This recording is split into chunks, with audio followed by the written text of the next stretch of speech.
just down the farm doing a little bit of work, getting morning hunting.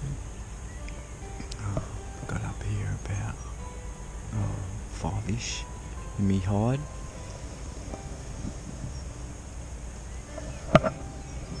Just packing up. It's getting on about 7:45. Saw a few deer, two just sitting on the ridge over there, but it was still too dark to shoot. And right up on the top corner, saw a number of deer up there, so probably worthwhile making a little hide up that way. But something spooked him up there a little while ago, and I saw him running down here, so I was setting up to take a shot just in case. And yeah, they were probably about 130 metres away, maybe a bit more, 140 metres away. And they just galloped down the ridge line and just went over the hill, so they're all disappeared.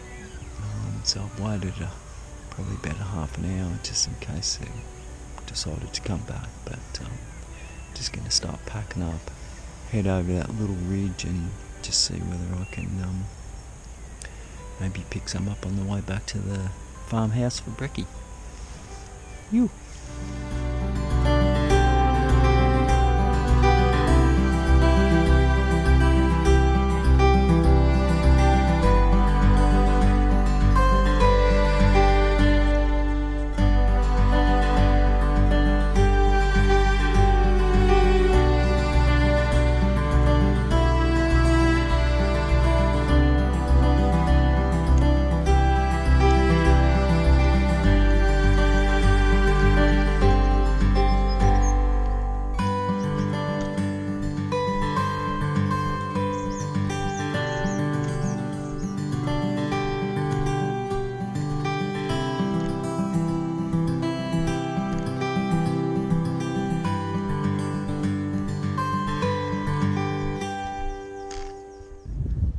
Howdy. So just going to make up another little hide. There's a lot of deer activity up this end of the property, so as you can see, the work truck tied a couple of these little puppies on and moving it into position for the deer that come out of there in the morning and in the hubby. So it's about lunchtime, a bit after lunch, so I'm setting it up now, so I might even come up here for a hubbo run and then sneak up here early in the morning too. So just setting it up on this little rise, this little crest just here, and just ranged over to the edge of the little forest path where they're going to come out. It's about 185 yards, so yeah, I reckon I could nail them there, or if they pop out and start grazing, even better. So just get a good range of view right through here. So to there, and so hopefully we'll be successful. And so down that way, we get a few deer coming through the fence. Actually get one coming up from behind me. Wind's in my favour at the moment, so she's going. It's like real onshore at the moment, and I think it's going to stay like that too. So that's good for me because there's nothing downwind from me that way, so which is awesome. So I'll set it up and I'll give you a little photo to see what she looks like.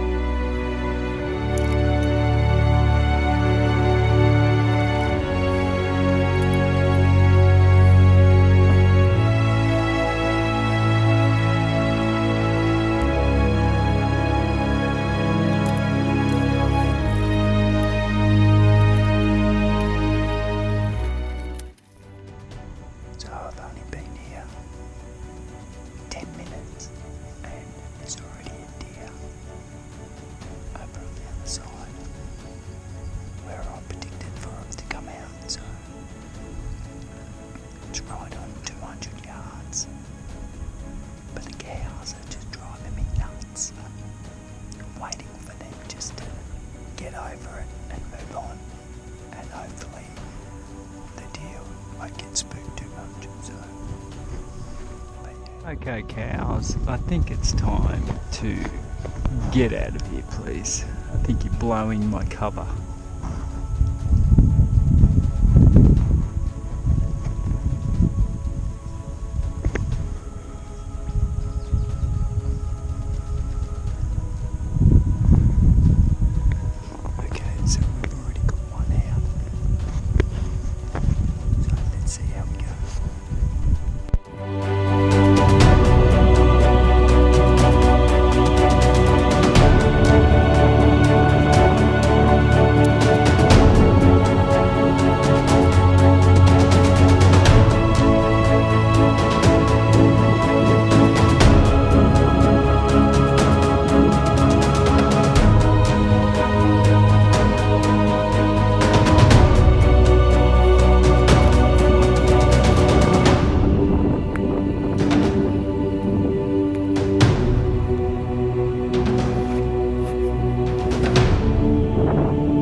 Hit. Shot pretty good. Well, it definitely looks like a hit.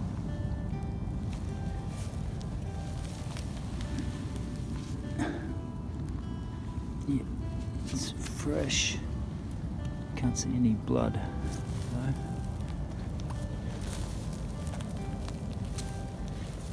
Here we go. Is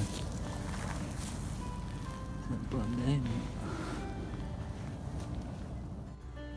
Morning. Well, ran out of light yesterday after to continue looking for that little fellow.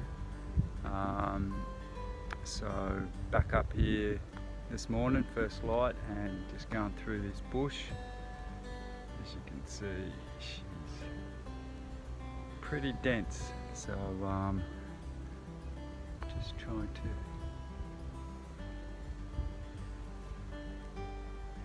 trying to scout as best as I can, and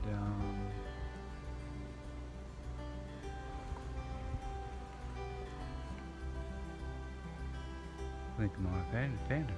Hang on a second. Nah, from a distance it did look as though it was it. I'll just show you.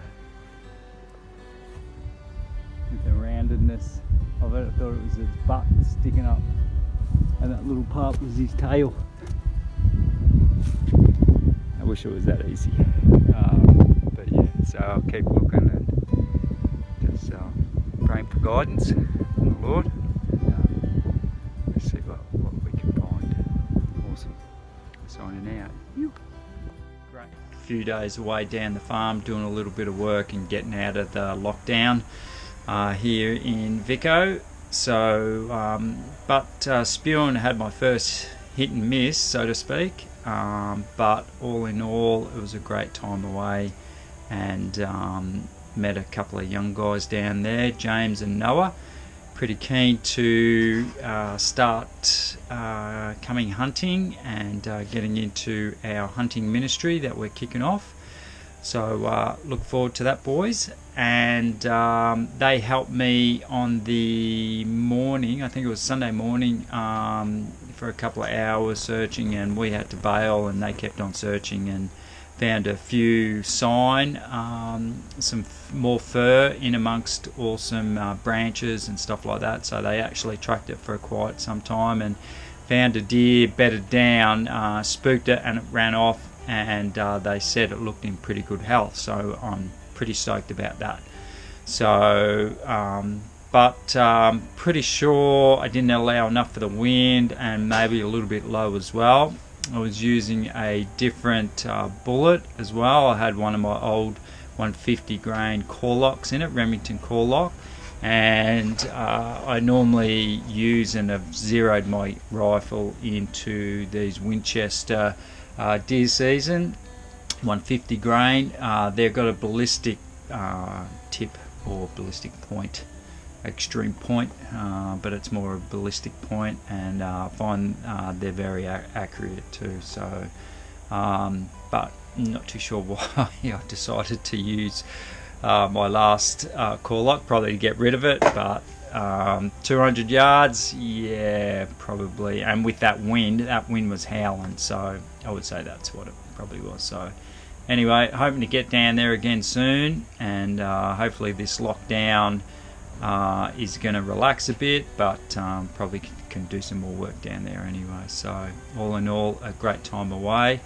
Praise our God, our creator of such beautiful animals that we can harvest and just eat the meat and tan the skins up for some rugs and stuff like that. So hopefully my new little puppy, I've got a GWP, name's Raffy, he's about 12 weeks old now, so training him in all aspects of being a good gun dog. So hopefully next time I do a hit and miss, he might be able to track it, even though there was no blood. So I'm not too sure how I would go with that, because there's a lot of deer travelling through in and out of those bushes, so I think you'd have to have a blood trail to scent it properly. So, but looking forward to see how his training goes, and looking forward to getting down there to fill the freezer up, because he really loves that venison. So yeah, praise Jesus for such a great time away. And